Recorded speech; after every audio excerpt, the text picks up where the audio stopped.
5 سال کی زندگی ایمان کی حالت میں ملی. باپ امت کا فرعون اور بیٹا صحابی اکرمہ بن ابی جہل, ہم کہتے ہیں رضی اللہ تعالی عنہ. کیا بات ہے, ابو جہل کا نام بھی بولا جا رہا ہے آج تک ساتھ, اکرمہ نہیں بولا جاتا. صرف اکرمہ بولا جائے نا تو اس سے مراد ابن عباس کا شاگرد ہوتا ہے جو بخاری مسلم کا راوی ہے. ان کا نام ہمیشہ بولا جاتا ہے اکرمہ بن ابی جہل. تو میں جب بھی اس طرح کی قرآن میں آیات پڑھتا ہوں نا تو حضرت اکرمہ کا خیال آ جاتا ہے.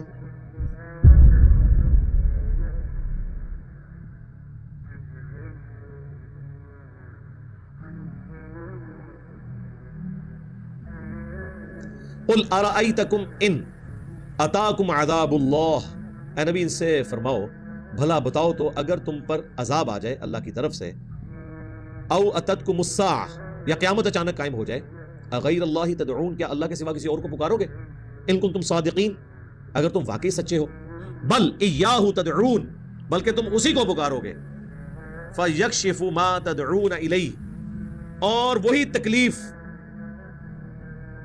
دور کر دے گا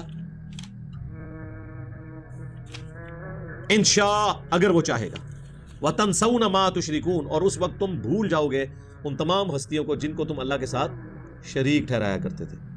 یہ بڑی پوائنٹ کی بات ہے, یہ حقیقت بات ہے کہ جب سب کچھ جواب مل جاتا ہے نا, ڈاکٹر کے اندر دعا ہی کرو جی, یہ ہے نا, یعنی حقیقت بات ہے.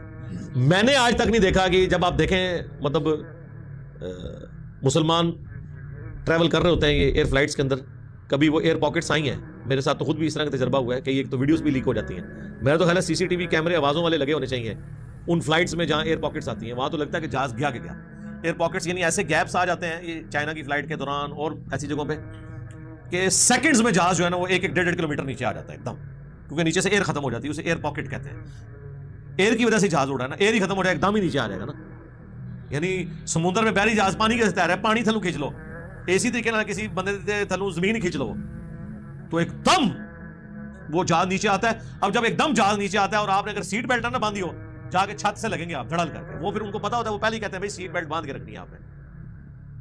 وہ ایسے ایسے دل ڈھول رہا ہوتا ہے, ایسے ایسے ہر چیز جو ہے وہ بندہ کہتا ہے جہاز. اور پھر جب طوفان آتا ہے نا تو وہ اس کے جہاز کے جو پر ہے نا وہ اتنی تیزی سے پھٹپھڑاتے ہیں, ظاہر ایک دن کا ہے نا جی ہوا کے اندر, تو اتنی بڑی انوائرمنٹ میں ایک مجھے بتائیں جہاز کیا ہے, اور جب تیز آندھی چلے اور اتنے بڑے اس کے پر ہیں وہ اتنی زور سے پھٹپھڑاتے ہیں لگتا ہے کہ ابھی ٹوٹ گئے. وہ جہاز کا اگر پر کہیں تھوڑا سا بھی ٹوٹ جائے تو وہ جہاز نے تو گر جانا ہے. تو اس وقت آپ دیکھیں لوگ کس طرح چیخو پکار کر رہے ہوتے ہیں, کوئی کلمہ پڑھا ہوتا ہے, لیکن سارے پکار اللہ کو ہوتے ہیں. ادھر کوئی شخص کسی بابے کو نہیں پکارتا, سب اللہ کو پکارتے ہیں. بابوں والے بھی بابوں کو بھول جاتے ہیں. اور یہ تو اللہ نے کہا کہ اے نبی ان سے فرماؤ, یہ تو کافروں سے اس وقت کہا جا رہا تھا نا, آج بھی یہی رول ہے. اس کانٹیکس میں وہ حدیث سنن نسائی کے اندر موجود ہے جو اکرمہ ابن ابی جہل کے ایمان لانے کا واقعہ ہے کہ فتح مکہ کے موقع پر حضور نے 4 بندوں کے بارے میں کہا تھا کہ یہ غلاف کعبہ میں بھی چھپے ہیں, ان کو قتل کر دینا ہے, ان کا جرم اس بڑے لیول کا ہے. ان میں سے ایک اکرمہ بن ابی جہل تھے, ابو جہل کے بیٹے. تو یہ بھاگ گئے جان بچا کر, سمندری کشتی میں بھنور آ گیا, کشتی ڈوبنے لگی, وہ بت پرست بھی سارے اللہ کو پکارنا شروع ہو گئے. تو اکرمہ نے کہا کہ یہاں تم اپنے ان بتوں کو کیوں نہیں پکارتے ہو؟ ہائے ہائے. تو وہ کہنے لگے کہ ادھر صرف اللہ ہی کام آتا ہے. یہ ان کو بھی پتا تھا اس بات, اور ان کا تجربہ تھا کہ اللہ سے مانگتے ہیں اللہ تو پھر اللہ ہے نا جی, اور رحم کھاتا ہے پھر مہلت دے دیتا ہے. تو انہوں نے کہا کہ یا اللہ اگر آج تو نے مجھے بچا لیا نا تو میں تیرے نبی کے ہاتھوں میں ہاتھ دے کے اسلام قبول کر لوں گا, آج ایک آخری چانس مل جائے. بس اللہ نے دے دیا, قسمت میں ہدایت لکھی ہوئی تھی. کشتی بچ گئی, واپس آئے چھپتے چھپاتے, کیونکہ یہ بھی خطرہ تھا مارے نہ جائیں. حضور کے پاس پیش ہوئے. اب دیکھیں نبی علیہ السلام نے قتل کا فتویٰ جاری کیا ہوا ہے, شفقت یہ ہے, ٹھیک ہے جی. یہ ہوتے تو کہتے ایک ہی سزا سر تن سے جدا, اور جس کو نبی کہہ رہے ہوں کہ ان کو غلاف کعبہ میں نہیں چھوڑنا, پیچھے تو کوئی بات ہی نہ رہ جاتی. اللہ کے نبی کے پاس آئے, کہا یا رسول اللہ معافی, اسلام قبول کر لیا اور اسلام کے مجاہد بن گئے. یعنی آپ دیکھ لیں 8 ہجری میں اسلام قبول کیا ہے, 13 ہجری میں جنگ یرموک میں رومن امپائر کے خلاف لڑتے ہوئے شہید ہو گئے. صرف 5 سال کی اسلام کی زندگی ہے اکرمہ بن ابی جہل کی, اور وہ بھی اسلام قتل کے فتووں کے بعد. ٹھیک ہے, یہ سمجھے نئی زندگی ملی, گویا کہ دنیا میں واپس آ گئے. 5 سال کی زندگی ایمان کی حالت میں ملی. باپ امت کا فرعون اور بیٹا صحابی اکرمہ بن ابی جہل، ہم کہتے ہیں رضی اللہ تعالی عنہ. کیا بات ہے، ابو جہل کا نام بھی بولا جا رہا ہے آج تک ساتھ، اکرمہ نہیں بولا جاتا. صرف اکرمہ بولا جائے نا تو اس سے مراد ابن عباس کا شاگرد ہوتا ہے جو بخاری مسلم کا راوی ہے. ان کا نام ہمیشہ بولا جاتا ہے اکرمہ بن ابی جہل. ٹھیک ہے، تو میں جب بھی اس طرح کی قرآن میں آیات پڑھتا ہوں نا تو حضرت اکرمہ کا خیال آ جاتا ہے ذہن میں. تو تم اسی کو پکارو گے اور جتنی ہستیاں جن کے بارے میں تم گمان کرتے تھے ان کو بھول جاؤ گے. اللہ ہی مدد فرمانے والا ہے. یہ دیکھ لیں جی، یہ اللہ نے انسان کی نیچر میں چیز رکھی ہے. یہ بابوں کا آپ لوگوں کو پڑھا رہے ہوتے ہیں نا، جو ایک چھوٹا بچہ ہے نا کسی بھی فرقے کا، اس پہ جب بھی کوئی مشکل آئے گی نا، اگر مسلمان کے گھر وہ بچہ پیدا ہوا ہے تو وہ اللہ ہی کو پکارتا ہے، جب تک کہ آپ اس کو یہ بتا نہ دیں کہ ٹیکا لگنے لگے تو یا شیخ عبدالقادر پڑھ. وہ تکیے نا ویڈیو، وہ بچے نے پڑھایا ہوا ہے. ادروائز بچے تو سیدھے سے سوال کر لیتے ہیں نا.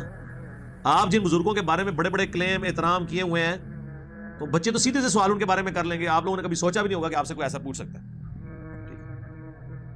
میں آپ کو اپنا بتاتا ہوں، ہم اسلام آباد میں جب گھر بنوا رہے تھے نا تو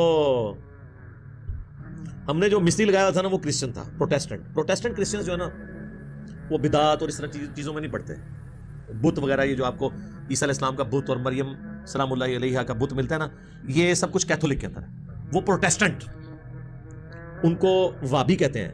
عیسائی اپنے اندر وابی کہتے ہیں پروٹیسٹنٹس کو. حالانکہ ان کا شرک بھی بہت ہو رہی ہے، وہ حضرت عیسیٰ کو خدا مانتے ہیں. کریکٹ، وہ کہتے ہیں یہ 2 in 1 ہے. لیکن عیسیٰ علیہ السلام کا بت نہیں بناتے، کوئی شبیہ نہیں، کوئی اس طرح کا معاملہ نہیں. تو وہ ہمارا جو مستری تھا نا، وہ جب ہم ریورٹ ہوئے تو کہنے لگا سر جی میں تو پہلے بھی سوچتا تھا کہ پڑھے لکھے بندے نے یہ جناب اتنے آندے تے جا کے مزار کو بابا مرے ہے جتنے کو جانتے تھے. خیر ہم بھی سجدہ کرنے تو نہیں جاتے تھے، لیکن وہ کہتا تھا کہ کیا کسی کو کیا دے سکتے ہیں. تو آپ دیکھیں بعض اوقات کسی کرسچن کو، کسی عام بندے کو ایسی بات سمجھ ہوتی ہے جو ایک پڑھے لکھے بندے کو بزرگان دین کی پھیلائی ہوئی بے برکتیوں کی وجہ سے نہیں سمجھ آ رہی ہوتی. اس لیے تو میں بابے مگر ہویا کیونکہ انہوں نے بول لگے سن. جو بندہ آپ کو دھکا دے سمندر میں اور آپ ڈوب کے مر جائیں، اور اگر آپ کو اللہ زندہ کر لے تو سیدھے پہلے اس بندے کو پوچھو گے کہ اللہ اور بندہ میرے والے کر جنہیں منو، تو ظاہر ہے یہ تو ایک نیچرل ہے غصہ. وہ ابو داؤد میں حدیث ہے نا، قیامت والے دن مقتول اپنے قاتل کو پیشانی کے بالوں سے پکڑ کر اس حال میں کہ مقتول کی اپنی رگوں سے خون بہ رہا ہوگا، وہ اللہ کے عرش کے پاس چلا جائے گا کہ اللہ پہلے تو میرا فیصلہ کرنا، اس نے میرے ساتھ یہ کیوں کیا. تو ہم نے بھی ان کو جو ان کے بابوں کو پیشانی سے پکڑا ہوا ہے اور گھسیٹ رہے ہیں اس کی وجہ سے کہ یہ تمہاری آخرت برباد کرنے لگے تھے. دنیا برباد کوئی کر بھی دے تو کوئی مسئلہ نہیں ہے اگر آخرت بن جائے، لیکن آپ سے آخرت چھین لیں. اور یہ وہ ہیں جنہوں نے دنیا بھی چھینی ہے، آپ کی آخرت بھی چھینی، نہ آپ کا مال چھوڑا، نہ عزت چھوڑی. جب موقع ملے عورتیں بھی نہیں چھوڑتے، آخرت تو چھینی.